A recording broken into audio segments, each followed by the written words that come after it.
सवाल क्या बोला है कि एक नगर में टैक्सी के भाड़े में एक नियत भाड़े के अतिरिक्त चली गई दूरी पर भाड़ा सम्मिलित किया जाता है। 10 किलोमीटर दूरी के लिए भाड़ा 105 रुपये है तथा 15 किलोमीटर के लिए भाड़ा कितना 155 रुपये है। तो नियत भाड़ा तथा प्रति किलोमीटर भाड़ा क्या है। एक व्यक्ति को 25 किलोमीटर यात्रा करने के लिए कितना भाड़ा देना होगा। समझ में आ रहा है। सवाल अगर पढ़ लिए, अब चलो यहाँ पे चलते हैं। अब थोड़ा थोड़ा लाइन करके सवाल करेंगे। इस सवाल क्या बोला है कि एक नगर में टैक्सी के भाड़े में एक नियत भाड़ा, तो यहाँ मेन पकड़ने वाला सवाल क्या है, नियत भाड़ा। क्या है, थोड़ा एक और किताब देना। क्या है, नियत भाड़ा। ठीक है, दिख रहा है। एक है नियत भाड़ा और एक है अतिरिक्त चली गई दूरी का भाड़ा। ठीक है, अब देखो सवाल यहाँ से स्टार्ट होता है। हम लिखते हैं कि माना कि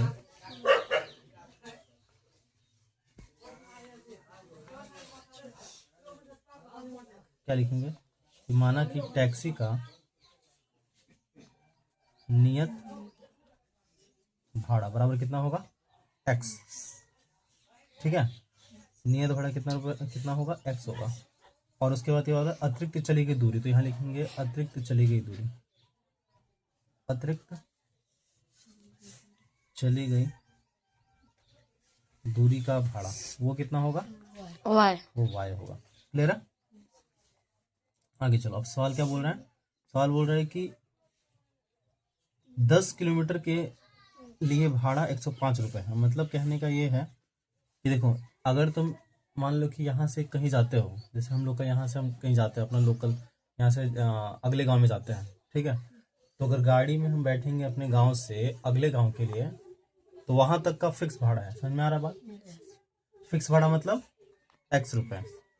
लेकिन जैसे ही अपने अगले गांव से फिर वहां तक आगे बढ़ेंगे, मतलब कहाँ तक, जपला जाना, कहीं भी जाना होगा, तो हर एक किलोमीटर पे 10 रुपये लग रहा है। समझ में आ रहा है। हर एक किलोमीटर पे कितना लगेगा, 10 रुपये, वाई रुपये लगेगा। सॉरी, हर एक किलोमीटर पे कितना रुपये लगने लगेगा, नहीं, वाई रुपये लगेगा हर एक किलोमीटर। जैसे कि यहाँ से हम अपने अगले गांव विश्वस्य तक जाएंगे तो कितना रुपये लगेगा, एक्स लगेगा। नियत भाड़ा है, यहाँ से विश्वसिया नियत भाड़ा है। समझ आ रहा है। यहाँ से विश्वसिया जब जाएंगे तो एक्स रुपये ही लगेगा। समझ आ रहा है। लेकिन जैसे ही विश्वसिया से हम आगे जाएंगे, झुमरी, उसके आगे और जाएंगे, समझ आ रहा है, तो हर किलोमीटर के लिए वाई रुपये लगना स्टार्ट हो जाएगा। नहीं समझ में आया। अब जितना किलोमीटर जाएंगे उतना वाई।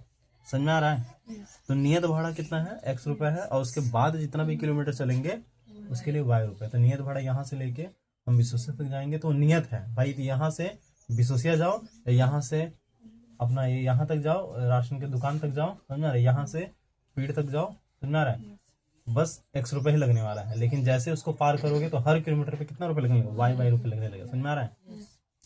चलो तो प्रश्न से आ जाओ। प्रश्न क्या बोल रहा है, प्रश्न बोल रहा है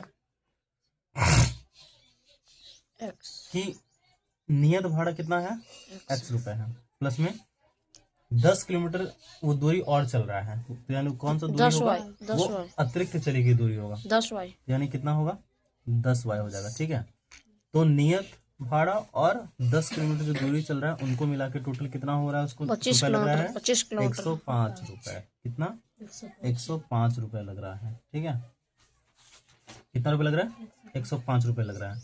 अब चलो, अब बोल रहा है तथा 15 किलोमीटर के लिए भाड़ा 155। मतलब अब पुनः प्रश्न से, जब पुनः प्रश्न से चलेंगे तो क्या बोलेंगे, पुनः प्रश्न से ये बोलेंगे कि नियत भाड़ा तो फिक्स है, एक्स रुपये लगे, लेकिन उसके बाद हम कितना किलोमीटर चल रहे हैं, तो 15 किलोमीटर चल रहे हैं। 1 किलोमीटर के लिए वाई रुपये लग रहा है, तो 15 किलोमीटर के लिए 15 वाई लगेगा। कोई दिक्कत है यहाँ तक। और फिर उसके लिए जब 15 किलोमीटर जो एक्स्ट्रा चल रहा है और नियत भाड़ा नियत जो चल रहा है दूरी, तो नियत के लिए एक्स रुपये और 15 किलोमीटर के लिए 15 वाई, तो इन दोनों रुपये को मिला के कितना रुपये उसका खर्च हो रहा है, 155 रुपये। बताओ यहाँ तो कोई दिक्कत है क्या। बहुत सिंपल है, ज़्यादा कोई टफ नहीं है। आगे चलो, हम ये हो गया समीकरण 1 और ये हो गया समीकरण 2। अब लिखेंगे क्या, समीकरण 1 से, किससे, समीकरण 1 से। समीकरण 1 क्या है मेरा, समीकरण 1 है x plus 10 y is equal to 105। हम क्या करेंगे, एक्स या वाई को किसी को एक तरफ रखेंगे, बाकी सबको उधर भेज देंगे। सही बात है। तो हम x को इधर रखते हैं, बाकी इसको उठा के उधर भेज देंगे। बराबर में क्या 105, और जो प्लस में 10y है इधर इधर किसमें आ जाएगा, माइनस में। माइनस में 10। कोई दिक्कत है? और इसका नाम पड़ जाएगा समीकरण समीकरण 3। 3। कोई दिक्कत है अगर? आगे चलो, अब क्या करते हैं, यही जो समीकरण 3 में x का मान है ना, तो यही लिखते हैं कि x का मान समीकरण 2 में रखने पर। समीकरण 2 में रखने पर, ठीक है। अच्छा, समीकरण 2 में रखेंगे तो कहने का मतलब है, क्यों 2 में रखें, क्योंकि समीकरण 1 से ही तो मुझे समीकरण 3 आया है, तो फिर समीकरण 3 को उसी में नहीं रखेंगे, ठीक है, ताकि दूसरे में रखेंगे, ठीक।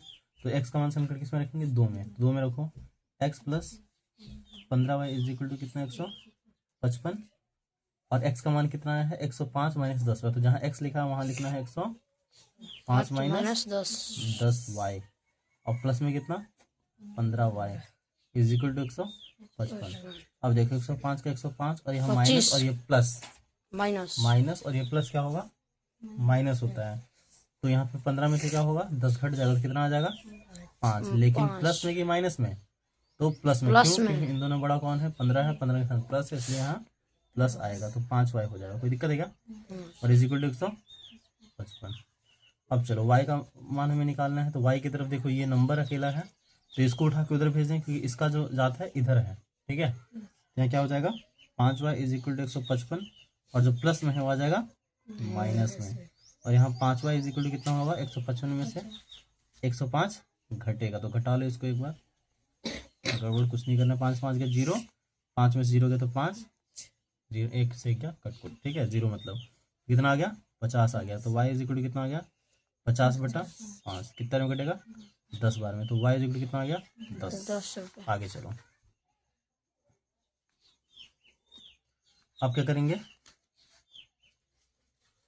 अब लिखेंगे कि y का मान, जो y का मान आया है, y का मान समीकरण 3 में रखेंगे। और मैं समझा दिया हूँ क्यों 3 में रखेंगे, सही है ना, क्योंकि इसमें x भी है और y भी है, तो y की जगह y का मान रख देंगे, बाकी x एक तरफ है, ये है, आराम से कुछ पलटा पलटी करने की जरूरत नहीं, पहले ही पलटा हुआ है, समझ में आ रहा है।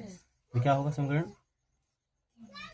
3 में रखने पर, ठीक है, तो क्या होगा x is equal to 105 minus में 10y, जो कि यहाँ है, ठीक है, और क्या होगा 105 माइनस 10 गुणा 10, और y के बीच में किसका रिलेशन है, गुणा का है, और y का मान क्या है 10 है, तो यहाँ क्या लिखेंगे 10, तो यहाँ हो जाएगा 105 माइनस 10 था 100 इज इक्वल टू कितना 5 आ जाएगा, ठीक है।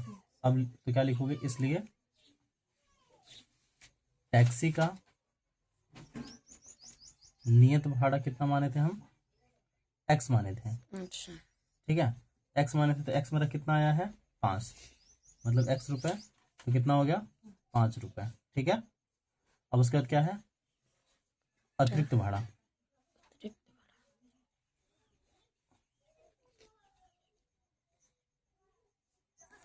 अतिरिक्त दूरी के लिए भाड़ा ना, तो अतिरिक्त दूरी के लिए भाड़ा कितना माने हैं y माने हैं, y मेरा कितना आया है 10 में, y रुपए है, तो कितना रुपए आ जाएगा 10 रुपए।